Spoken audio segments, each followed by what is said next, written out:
This is News Talk.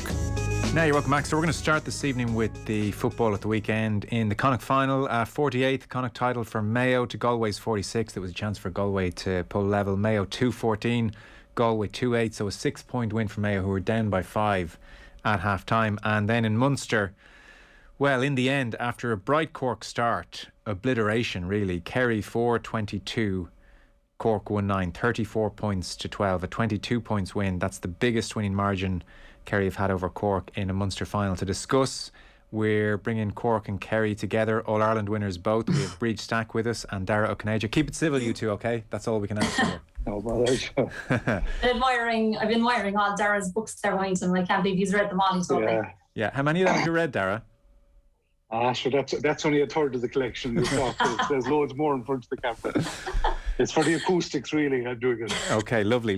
Let's start with the Munster final then. I know, Dara, you were up at Croke Park, but we'll start with Kerry 4-22, Cork 1-9. Kerry had 13 scores. I mean, the crazy thing in this scoreline, by the way, is David Clifford didn't even score from play. So Cork started brightly. Brian Hurley in particular was having joy on Jason Foley, and it looked like, I don't know, they might be liable to throw half a puncher's blow here. And then once Kerry straightened themselves out and got going, it was obliteration, Dara.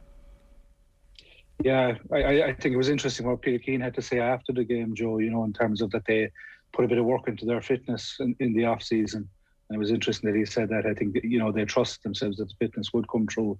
I suppose there was a sense of atonement, really. I think disgust is a light enough word for what happened last November down in Park Cleve. Best team won on the day. Kerry were outfought and outthought and got caught by the sucker punch then at the end. So it was always going to be a tough game for Cork. And the fact that Kerry have played, in Division 1 football this year, Cork played Division 2, it does make a difference. We saw it in the Connacht final as well in the first half, where Mayo were coming in, having played a lot of games at a slower pace, and then took them until half time to pick up the pace. Kerry's fitness was good yesterday. I think there's a lot of positives about Kerry. Has been throughout the league. There was throughout last year's league as well until Cork caught them down in Park Cleve that day. So that was the trepidation that was coming into the game yesterday. It could happen again, but it was almost inconceivable. You got a sense that there was a purpose to everything they've been doing since that day in November. They've been tackling harder, running harder, working more for each other. A few interesting post-match comments even, from Peter Keane, from David Moore, and to say that, there's a great sense of unity within the squad, and they're playing like that. They're playing with a great togetherness, they're playing with a great cohesion, and playing with a team without fear, which is unusual, because usually they're trusting that they'll score more than the opposition, which is good to watch most of the time. It was a pity it was one-sided, but Cork were the victims yesterday. I think whoever was going to be there yesterday on a fine sunny day in Park Cleve was going to get it.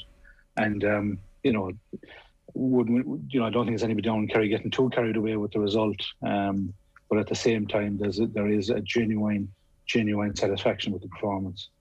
Bríd, in advance of this game, I was reading Tomás O'Shea in the Irish Independent, who obviously lives in Cork, and he was saying to him, if you were to ask him what style of play Cork play, he wouldn't really know. He described them as a bit of an enigma. We saw them a couple of years ago have a good rattle at Dublin Croke Park, look like a coming force, and then obviously last November they win against Kerry. I was about to say for a second they won Munster, but then they go and slip up against Tipperary, obviously, and then yesterday, I mean, I'm not really sure what they can take from that. Like, that feels like they're a million miles away from challenging Kerry. Where are this Cork team?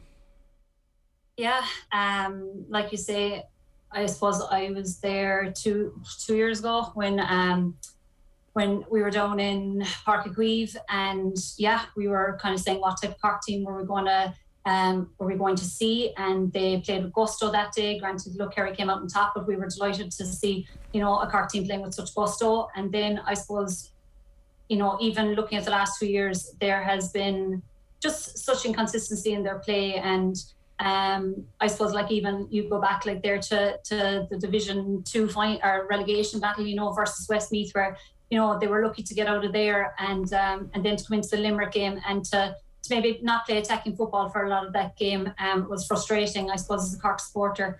And then coming into a Kerry game to see them really take the game to Kerry at the very start. They were always going to be coming in as underdogs, and I think, even coming in that game as underdogs, you need every single break to go right for you. And while you can look at it and say, Cork were happy going in at that first quarter break. You could also say that Cork could have been in a much, much better position. I suppose I felt the referee got the call against Jack Barry wrong. You could say John O'Rourke hit the post twice, so Cork could have even, advanced a little bit further. But I suppose you could always kind of sense that the wheels were going to start coming off for Cork.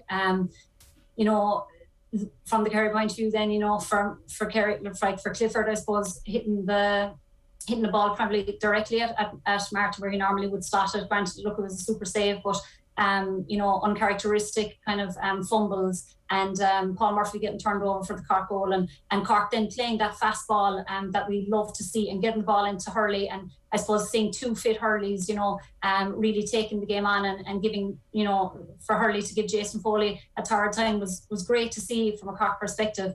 But you just felt that the reset at the water break just came at a perfect time for Kerry. They kind of got the kind of hand over Cork, and like Dara said, like their fitness levels, I think, were absolutely, amazing to see, absolutely outstanding, and to see them still running hard for each other.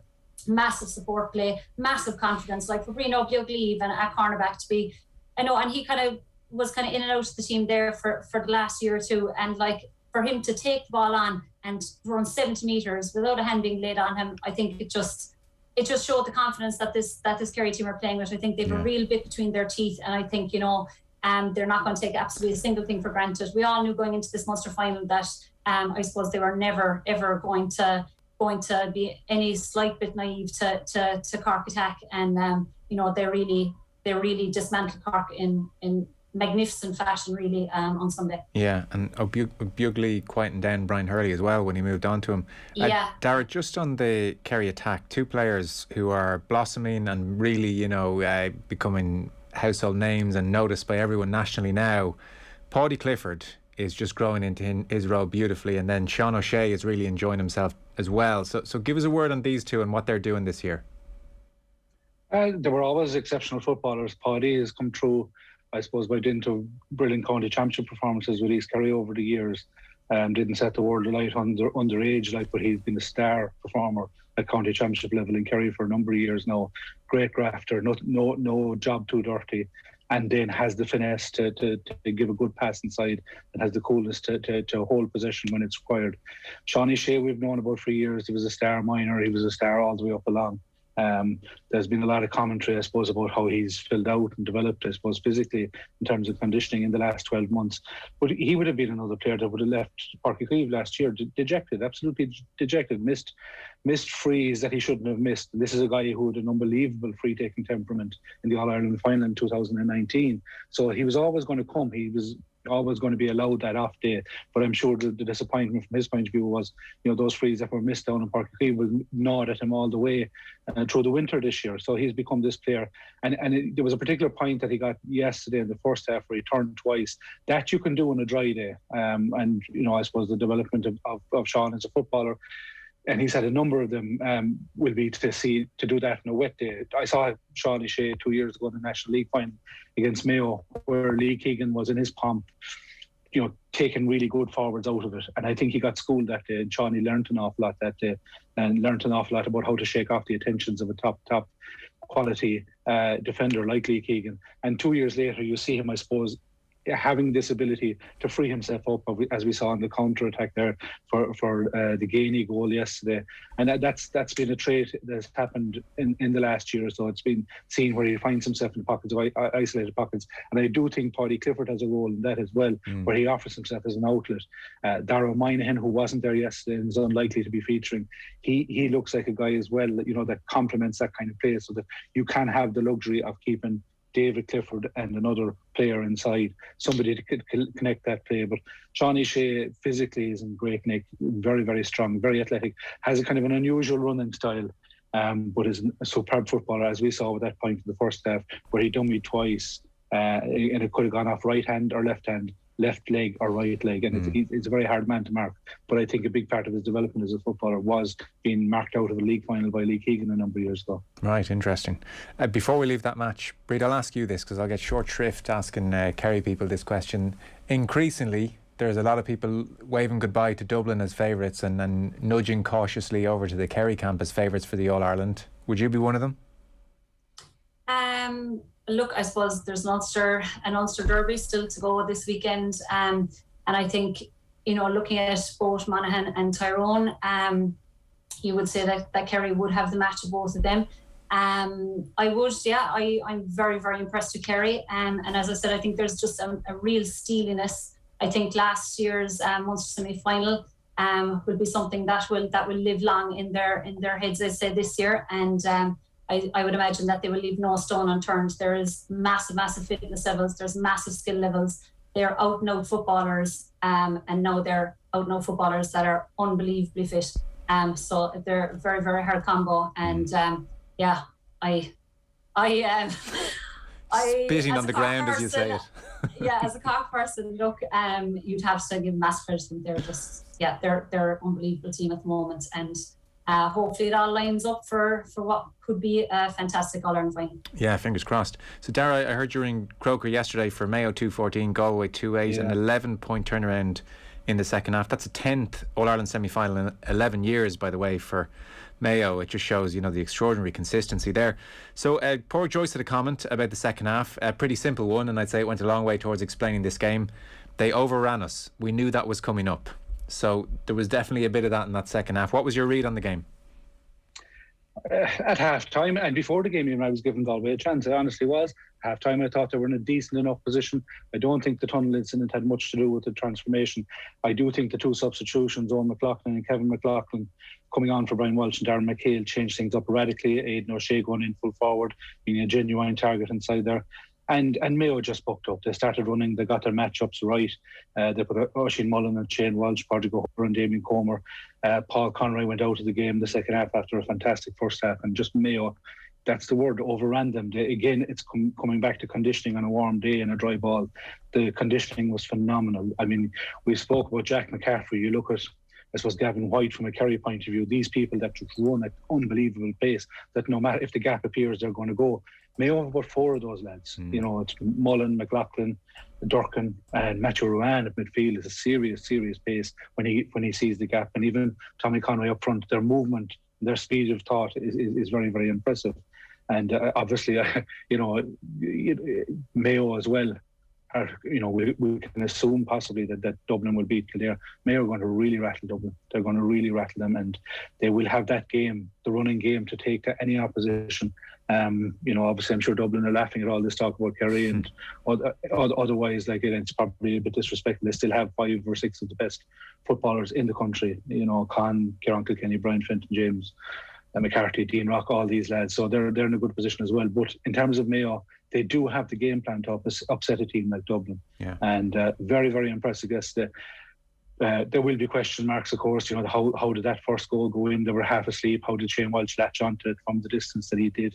There was a few high balls that they weren't necessarily comfortable under. But these things happen. When Dublin were in their pomp, we were saying they were weak under a high ball. But Mayo have a serious running game. And Matthew Ruan has the legs to match the likes of Brian Fenton. It was 2 years ago in the semi-final. They didn't have that option where Fenton bossed the first 12 minutes of the second half and it was game over. Mayo are serious now. The only question about Mayo coming into yesterday's game was, having played the level of football they had, having beaten Leitrim and Sligo and played in Division 2, it wasn't going to do them any good. But once they woke up, they were serious, and right. They seemed to get better as the game went ahead.